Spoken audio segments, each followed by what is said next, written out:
नालंदा में बहुत सारे माफिया जो है, अभी भी कहा जाता है कि शिक्षा के मामले में नालंदा में सबसे ज्यादा माफिया है और सबसे भ्रष्ट जो है माफिया नालंदा में ही है, जो बच्चे के उज्जवल भविष्य के साथ खिलवाड़ कर रहे हैं। जो बच्चे मेहनत करके पढ़ाई कर रहे हैं, कहीं ना कहीं उनके साथ जो है उनके उज्जवल भविष्य के साथ खिलवाड़ हो रहा है। तो इस पर सरकार को ध्यान देने की बात है। जो भी नालंदा जिला के माफिया हैं उनको उनके जहां भी हो उनको जो है अरेस्ट करें और उनको सजा दें। इसका सबसे बड़ा दोषी सिस्टम है। इसका सबसे बड़ा दोषी कहीं ना कहीं सिस्टम है ना, क्योंकि जब तक सिस्टम में सुधार नहीं होगा तब तक जो है इसी तरह से लगातार हमारे देश के नौजवान, हमारे देश के नवयुवक लगातार आत्महत्या करते रहेंगे। तो सबसे पहले कोई भी सिस्टम हो, जब तक सिस्टम को सुधारा नहीं जाएगा है ना, तब तक जो है इसी तरह से हमारे देश के युवा जो है बेरोजगारी की समस्या झेलते रहेंगे और लगातार आत्महत्या करेंगे। वो तो गवर्नमेंट सरकार की गलती है और हमारे सिस्टम की गलती है ना। इस पे सरकार को ध्यान देने की बात है, क्योंकि यहाँ पे विद्यार्थी तो लगातार मेहनत कर रहे हैं और शिक्षक भी उसके उज्जवल भविष्य के लिए मेहनत कर रहे हैं, लेकिन कहीं न कहीं वो विद्यार्थी जब इस तरह से बार बार पेपर लीक की समस्या पैदा होती है तो कहीं न कहीं बच्चे के भविष्य के साथ जो है सरकार खिलवाड़ कर रही है। तो इस पर जो है विशेष रूप से ध्यान देने की बात है। आज जो है मंत्री आते हैं और कहते हैं कि मैंने 80 करोड़ लोगों को जो है मुफ्त अनाज दिया। ये हमारे देश की दुर्भाग्य है और ये देश की सबसे बड़ी दुर्भाग्य है कि आज़ादी के 70 साल के बाद भी आज हमारा देश जो है इस चीज के लिए आत्मनिर्भर नहीं हो पाया है कि वो खुद से अनाज को पैदा कर सके, अपना फल पैदा कर सके और अपना पालन पोषण कर सके, अपना पेट भर सके। तो ये देश के लिए दुर्भाग्य की बात है, ये देश के लिए सौभाग्य की बात नहीं है।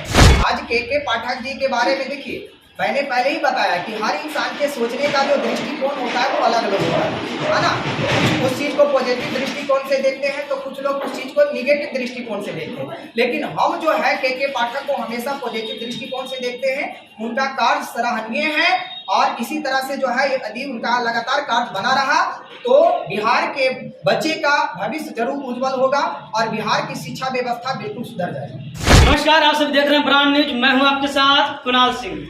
अभी आपने देखा पिछले इंटरव्यू में शिवम टीचिंग सेंटर जो कि नालंदा जिला के नगर नौसा बाजार में एक रूपा स्टूडियो, उसी के ऊपर में कई वर्षों से चल रहा है। वहाँ के बच्चों से जाने कैसा पढ़ाई मिलता है, कैसा कल्चर के बारे में सिखाया जाता है। लेकिन हमारे साथ सर से जानेंगे, बच्चों से जान लिए, सर से जानेंगे। सर, सबसे पहले आपको ब्रांड न्यूज आ रहा है। थैंक यू कुणाल जी, बहुत बहुत धन्यवाद। और सभी ब्रांड न्यूज के जितने सारे सदस्य हैं उनको भी शिवम टीचिंग सेंटर की ओर से बहुत बहुत धन्यवाद। सर, आपके बच्चों ने कई सारे वादे किए, 400 बार, और आपके बारे में बताए कि अच्छे संस्कार, ऐसे अच्छे बिहेवियर, क्या कहना चाहेंगे अपने बच्चों को?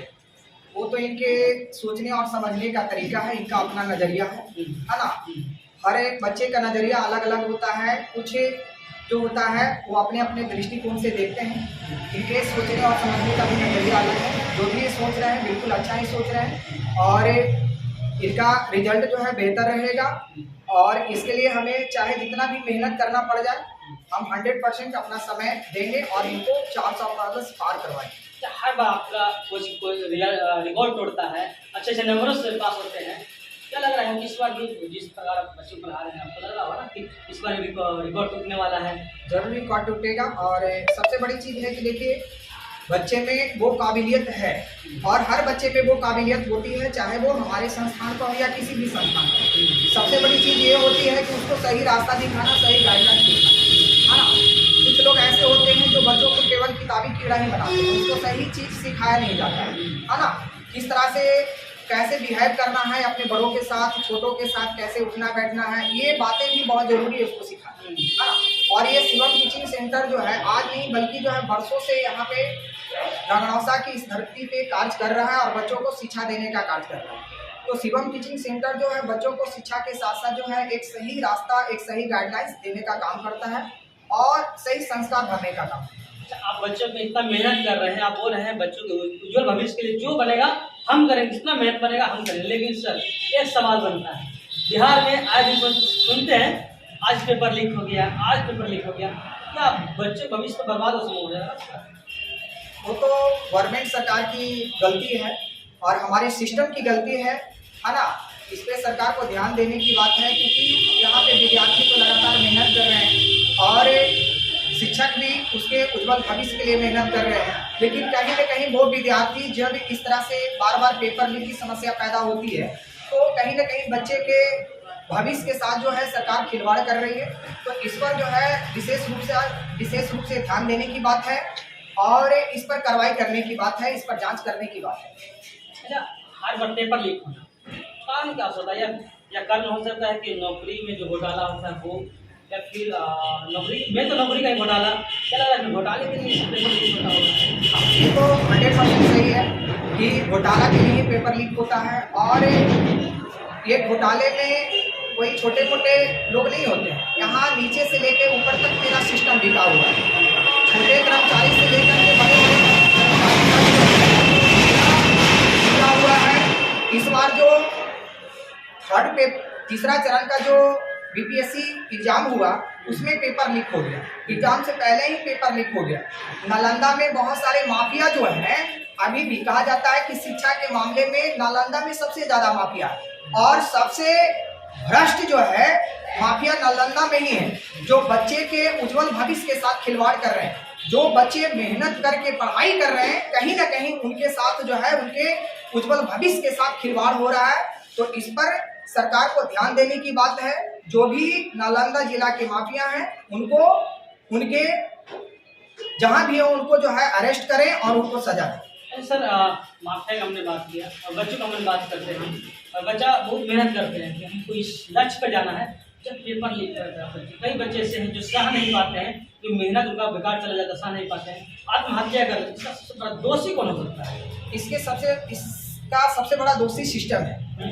इसका सबसे बड़ा दोषी कहीं ना कहीं सिस्टम है ना, क्योंकि जब तक सिस्टम में सुधार नहीं होगा तब तक जो है इसी तरह से लगातार हमारे देश के नौजवान, हमारे देश के नवयुवक लगातार आत्महत्या करते रहेंगे। तो सबसे पहले कोई भी सिस्टम हो, जब तक सिस्टम को सुधारा नहीं जाएगा है ना, तब तक जो है इसी तरह से हमारे देश के युवा जो है बेरोजगारी की समस्या झेलते रहेंगे और लगातार आत्महत्या करते रहेंगे। नेता घर घर आते हैं, लोकसभा चुनाव है, घर घर आ रहे हैं, वोट मांग रहे हैं, राशन पे बात करते हैं या फिर आपको महंगाई पे बात करते हैं, लेकिन बच्चे के भविष्य के बारे में कोई नहीं बात करता। नौकरी कितना देंगे, रोजगार कितना देंगे, क्योंकि यहाँ ज़्यादा बेरोजगारी यूपी और बिहार में देखने को मिलता है।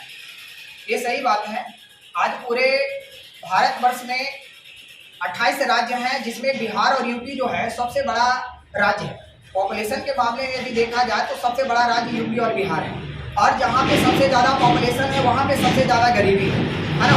आज जो है देश के युवा को भटकाया जा रहा है ना। आज जो है मंत्री आते हैं और कहते हैं कि मैंने 80 करोड़ लोगों को जो है मुफ्त अनाज दिया। ये हमारे देश की दुर्भाग्य है और ये देश की सबसे बड़ी दुर्भाग्य है कि आज़ादी के 70 साल के बाद भी आज हमारा देश जो है इस चीज़ के लिए आत्मनिर्भर नहीं हो पाया है कि वो खुद से अनाज को पैदा कर सके, अपना पद पैदा कर सके और अपना पालन पोषण कर सके, अपना पेट भर सके। तो ये देश के लिए दुर्भाग्य की बात है, ये देश के लिए सौभाग्य की बात नहीं है। अच्छा, के पाठक अगर नए नए जम्मू आ रहे हैं, टीचर पर कार्रवाई कर रहे हैं, टीचर को एक्टिव करके, क्या वो सही किए या गलत किए? भाई हम लोग कितना मेहनत करवा रहे हैं। नहीं, बहुत अच्छा किए हैं है ना, और ये होनी चाहिए। आज के पाठक जी के बारे में देखिए, मैंने पहले ही बताया कि हर इंसान के सोचने का जो दृष्टिकोण होता है वो अलग अलग होता है ना। उस चीज़ को पॉजिटिव दृष्टिकोण से देखते हैं तो कुछ लोग उस चीज़ को निगेटिव दृष्टिकोण से देखते हैं, लेकिन हम जो है के पाठक को हमेशा पॉजिटिव दृष्टिकोण से देखते हैं। उनका कार्य सराहनीय है और इसी तरह से जो है यदि उनका लगातार कार्य बना रहा तो बिहार के बच्चे का भविष्य जरूर उज्जवल होगा और बिहार की शिक्षा व्यवस्था बिल्कुल सुधर जाएगी। शिक्षा व्यवस्था सुधर जाएगी, लेकिन बिहार में और पूरे भारत में धार्मिक राजनीति होता है, लेकिन बेरोजगारी, नौकरी, इस सब चीज राजनीति नहीं होता है। ये बिल्कुल सही बात है। और हमारे अभी जो जैसा कि कुणाल जी ने बताया कि अभी जो है अभी कुणाल जी जैसे बताए हैं कि हमारे भारत में जो है धर्म के लिए अभी प्रचार हो रहा है। जैसे अभी लोकसभा का चुनाव है तो मेन एजेंडा क्या है? मेन एजेंडा सरकार का है धर्म, ठीक है। हिंदी मुस्लिम करके जो है हमारे युवा को भटकाया जा रहा है, हमारे देश के युवा को जो है ना भटकाया जा रहा है। तो मेन एजेंडा होनी चाहिए बेरोजगारी। आज देश की सबसे बड़ी समस्या है बेरोजगारी। हाल ही में विश्व खुशहाली रिपोर्ट जारी किया गया है ना। विश्व खुशहाली रिपोर्ट में हमारा देश जो है ना 125वां पोजीशन पर आता है। तो सोचिए ये देश के लिए कितनी दुर्भाग्य की बात है ना। आज हमारा देश जो है, हमारे देश की अर्थव्यवस्था बिल्कुल चौपट हो गई है। हमारा देश जो है बिल्कुल बैकफुट पर चला गया है। आज हमारा देश जो है बांग्लादेश और पाकिस्तान से भी खराब स्थिति में पहुंच गया है। लेकिन मोदी जी प्रधानमंत्री जो है बोलते हैं तो हमें देश का बहुत आगे ले रहे हैं, बहुत तरक्की करवाया, फिर आप बोल रहे हैं कि पाकिस्तान से भी खराब स्थिति है। वो केवल जुमलेबाजी है उनका, केवल है ना। जुमलेबाजी से याद आया, अमित शाह जी का एक इंटरव्यू वायरल हुआ है। जब उनसे पत्रकार महोदय पूछते हैं आपने कहा था 15 लाख देने का, तो बोले तो जुमला है। उसी तरह जुमला करके लोग अब ध्यान भटका रहे हैं। बिल्कुल बिल्कुल है ना, बिल्कुल जुमलेबाजी है। 2014 में जब उनका सरकार बना था मोदी जी का, तो उन्होंने कहा था कि जो है ना 14 लाख युवाओं को रोजगार देने का, है ना। आज जो है 1 लाख भी लोगों को रोजगार नहीं मिला। 10 साल से लगातार जो है वैकेंसी पड़ी हुई है, आज तक के किसी को नौकरी नहीं मिला। वैकेंसी की बात की, बिहार में जब 17 महीने तेजस्वी सरकार रहा तो नौकरियां 4-5 लाख नौकरी बढ़ा सर। तो ये तो बिहार के लिए है ना अच्छी बात है। और बीच में चर्चा में है कि इतिहास रचा गया है। बिल्कुल, बहुत कम समय में जो है इनकी सरकार में जो है नौकरियां दी गई है। और है ना आगे आने वाले समय में भी यदि उनकी सरकार बनती है तो बिहार के लिए बेहतर होगा। क्या लगा कि युवा उनके साथ जुड़ेंगे जिस प्रकार उन्होंने 17 महीने में काम किया, जो पिछले 17 वर्षों में हमारे चाचा जी यानी मुख्यमंत्री नीतीश कुमार ने कर पाए, और तेजस्वी करेंगे। बिल्कुल जुड़ेंगे। देखिए कोई भी नेता हो, हम है ना, हम जो है किसी का पक्ष विपक्ष नहीं करेंगे, है ना। कोई भी लीडर हो, कोई भी नेता हो, यदि देश के बारे में सोचेंगे, देश के लोगों के बारे में सोचेंगे, जनता के बारे में सोचेंगे, है ना, तो वो है ना चुनाव जीतेंगे और जो है अच्छे मत के साथ चुनाव जीतेंगे और बिहार और देश का नाम रोशन करेंगे। आपसे जुड़ना चाहेंगे, पढ़ाई करें किस प्रकार आपसे जुड़ सकते हैं? ऑनलाइन जुड़ सकते हैं, ऑफलाइन जुड़ सकते हैं? अभी तो जो है हम क्लास जो है ऑफलाइन ही रखे हुए हैं और मेरा कॉन्टेक्ट नंबर है 93 049 47 346। इस नंबर पे कांटेक्ट करके जो है हमसे संपर्क कर सकते हैं और एडमिशन और नामांकन करवा सकते हैं। जो आना चाहे संस्था में ट्रेन आना चाहे एड्रेस बता दीजिए ना। तो मेरा एड्रेस है शिवम टीचिंग सेंटर, बढ़िया रोड, हाई स्कूल के सामने, नगरौसा, नालंदा। देखिए सर ने सारी बात बताई और बच्चों के भविष्य के बारे में, किस प्रकार बच्चों का भविष्य बर्बाद हो रहा है। हालांकि सही बात है, जब पेपर लीक हो जाता है बच्चों का सपना रहता है हम उस मुकाम पर जाएं, लेकिन उस मुकाम पर नहीं पहुंच पाते हैं क्योंकि पेपर जब लीक हो जाएगा तो बच्चा परीक्षा देंगे कहाँ से। सर जाते जाते क्या करना चाहेंगे उस बच्चों को जो तैयारी कर रहे हैं कॉम्पिटिशन को हो या हम तो यही कहना चाहेंगे कि देखिए केवल पढ़ने से नहीं होता है ना। जो भी आपने पढ़ा है उसको बार बार रिवीजन करने से होता है। रिजल्ट आपका तभी बेहतर आएगा जब उस चीज़ को बार बार आप रिपीट करेंगे, बार बार रिवीजन करेंगे।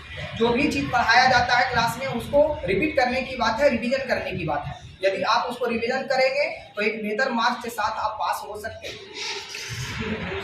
चलिए ठीक है, धन्यवाद। सर ने बताया सारी बातें और इनके बच्चों ने भी बताया, लेकिन हम भी कहना चाहेंगे कि अगर भविष्य को उज्जवल करना है तो आपको दिन रात एक करना पड़ेगा, क्योंकि यहाँ का सरकार तो देख रहे हैं, जान रहे हैं खुद, लेकिन बदलाव भी जरूरी है। तब तक के लिए बना हमारे साथ ब्रांड न्यूज़ से मैं कुणाल सिंह, नमस्कार।